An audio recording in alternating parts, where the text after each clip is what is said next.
how does working with someone like myself, how can that potentially be of value to an individual or to a CEO?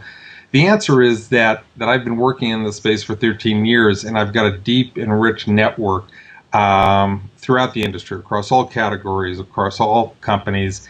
And if I don't know the person, and yet I don't know everyone that I'm representing prior to my representing them, but I'm pretty good about being able to dig in and find somebody who worked at one or two of those three companies that are not going to be on their reference list, and to be able to off the record, ask those individuals how that person performed.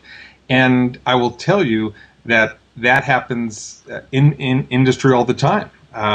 In fact, I've got to caution my clients, please do not start calling around on a candidate that's been presented to you, because this person is employed, and the last thing they want is someone picking up the fact that they might be looking at another opportunity. But the truth is, people that have been in an industry have an ability to do some confidential references that are very helpful to the process. And on the flip side of that, I want to throw this in because there are situations, and one came up in my practice yesterday, where rumor and innuendo actually are very powerful.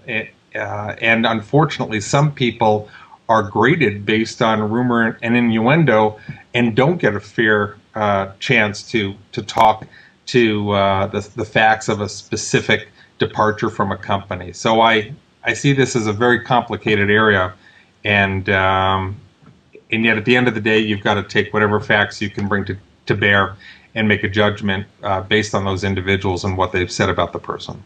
Right, and you keyed in on it. I mean, I'm a big believer in recruiting. I mean, when I took over Garden of Life, it was about a $16 million company. We had to lay in a level of VPs. We were convinced we could go to 60, 70 million, and to do that, we wanted to hire the best at the VP level.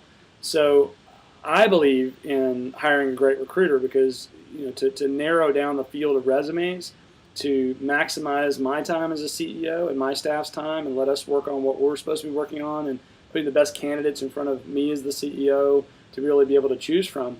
I'm a big believer in that, especially at the right level. I know that in these tough economic times, a lot of the folks I'm coaching right now, the CEOs that I coach, are saying, man, is it worth it? I mean, is it really worth it to pull the trigger on paying a fee that could be very significant for a VP level candidate, or even a highly paid director candidate? Is it worth it to hire that recruiter? What do you tell those folks who are asking that question? Hey, man, it's tough times. I need a person. I see your value, Art, but man, what's the ROI? What do you tell those folks? Well, I guess what Clint Eastwood said in one of his movies, which is, "Do you feel lucky?" That's a great point. Well, and that being said, you can, in 2009, there are tools available in terms of job boards, in terms of posting the opportunity on your website, using targeted job boards, using and the ability for a company to put out a job and get it widely disseminated is greater, easier, and greater, and of lower cost than it's ever been.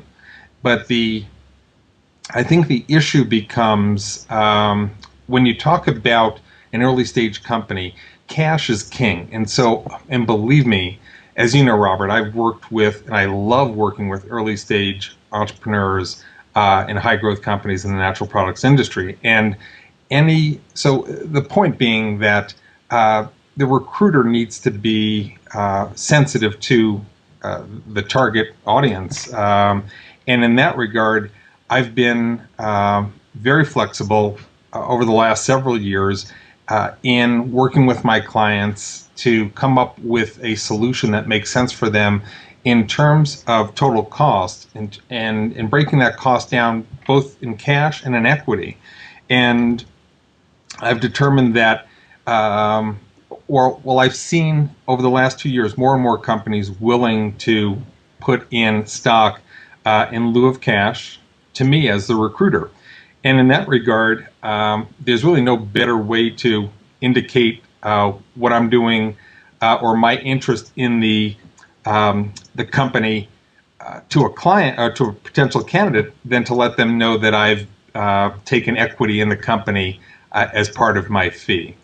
And in terms of the return on investment, it's the logic is simple. If you're talking about and maybe the easiest one to describe is a VP of sales. If you're a $5 million company and you're looking to get to 10 or 15, or a $10 million company looking to get to 20 or 25, and you are, I would argue that the best person to do that is someone who's done that already within this industry, ideally in your category, one or more times.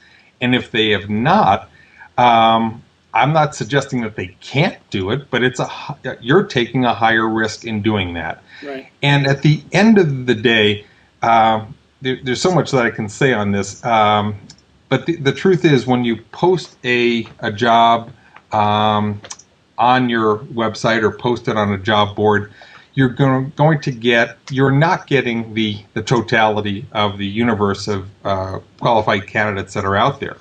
What you're going to get typically, especially in a situation like now, where we're in second year of a recession, we've got unemployment at 9.5%. You're going to get individuals that are looking, that are between jobs. And I'm not suggesting that individuals that are employed don't look at job boards, but the vast majority of what you're going to get are people that are unemployed in your industry, or people that are outside the industry and looking for any job. And I would argue that the approach that an executive search firm uses is to understand at the deepest level possible what your company is about, the objectives that you have for this role, who the target companies are that are most likely to have the individual that you're looking for working at, what the title of that individual would be, and typically it's the same title as you would be titling the position if it's a company of similar size, and then to go out and speak to, at least approach, 100 or more individuals at those target companies in the role that you're looking for them to do, whether it's VP of marketing, VP of ops, VP of sales. And at the end of the day, to me, it comes back to this philosophy of having somebody, if your network is good enough and you can pick up the phone and get a VP of sales that's done what you're looking to have done in one phone call and it doesn't cost you anything, great. And frankly, those are some of the pluses. Those are some of the things that your advisors, your board members, your financiers can and should be bringing to the table with a small company. Mm-hmm. But there will come a point, and I've been recruiting long enough in this industry to know this, that you run out of those people, or you exhaust all those people. You haven't found the ideal person that you're looking for. You as CEO have a full plate, a full to overflowing plate, and there comes a point, and typically these smaller companies in the natural products industry don't have an in-house HR department, and if they do, they don't have in-house recruiting. And there comes a point of, do you want to outsource this, potentially like you're outsourcing your payroll service and some other parts of your business? And I know that you're a big believer in the outsource process. And I'm not saying that you need to outsource recruiting for every position, but there are certain positions that when the pain is great enough, that's usually when I get the call. Well, you see, I couldn't agree with you more. I think I would go one step further and say this is more than an outsourcing relationship. I see, especially for the high growth entrepreneurs that I'm counseling, if you're at 10, 20 million and you're looking to go to 100, there's nothing more important than the people you hire to help you get there. Nothing. There's nothing, right. Capital is probably a very, very close second, if not first. But if you got the right people on the team, you can make the capital happen. The capital right. doesn't demand, that you're going to have the right people. Doesn't preclude that you're going to have the right people. So I see this as more than an outsourcing position. I think this is a trusted advisor position.